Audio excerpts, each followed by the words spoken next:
Hello guys, welcome to my day in my life series. இன்றைக்கு morning கசினோட கேஷங்கரி போ பாரன்னு சொன்னான். முந்தி லண்டனில் இருக்க எப்போ எல்லாம் ஃப்ரீயாக இருக்குமோ அப்போ எல்லாம் கசினோட கேஷங்கரி போகிறான். அவுட் ஆஃப் லண்டனுக்கு ஒர்க் பண்ண போன பிறகு நான் கேஷங்கரி போனதே இல்லை. அதாவது கிட்டத்தட்ட 3 வருஷமாக நான் கேஷங்கரி போகவே இல்லை. என்னடா கேஷங்கரி போகிறது அவ்வளோ விருப்பமாக இருக்குமான்னு கேட்டிங்களா?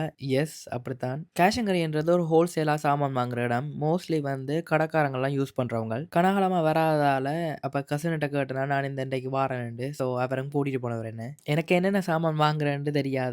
கடைக்கு வந்து அவருக்கு தானே தெரியும். ஸோ என்னால் முடிஞ்ச ஹெல்ப் பண்ணா வண்டியை தள்ளுறது மட்டும்தானே, அதை மட்டும் தான் செய்து கொண்டிருந்தேன். தேவையானதெல்லாம் வாங்கின பிறகு வேனில் அடிக்கிட்டு நாங்கள் அப்படியே வலிக்கிட்டோம். லஞ்சையும் கசின் வீட்டையே சாப்பிட்டுட்டு ஈவினிங் ஃப்ரெண்டரோட மீட் பண்ணதுக்காண்டி சவுத்தோலுக்கு போனான். எல்லா ஃப்ரெண்ட்ஸும் இன்றைக்கு வராதால வந்து தூரமாக போக எங்களுக்கு விருப்பம் இல்லை. அதால் பக்கத்துலேயே இருந்த ஒரு டெசர்ட் ஷாப்புக்கு தான் போனாங்க. அங்கே 2 டெசர்ட்டையும் காஃபியும் ஆர்டர் பண்ணோம். டெசர்ட் ஷாப்பில் ஸ்வீட்டாக தான் இருக்குமென்ட்டு தெரியும். அதுக்காண்டி இவ்வளவு ஸ்வீட்டாக இருக்குமென்ட்டு நான் எதிர்பார்க்கல. டூ மச் ஸ்வீட்டாக இருந்ததால நான் சாப்பிடல ஃபுல்லாக. அப்போ ஃப்ரெண்ட்ஸுக்கு பார்சல் பண்ணி கொடுத்து விட்டுட்டு நான் வீட்டை வலிக்கிட்டேன். சரி, அடுத்த வீடியோவில் பார்க்கலாம். டாடா, பாய் பாய்.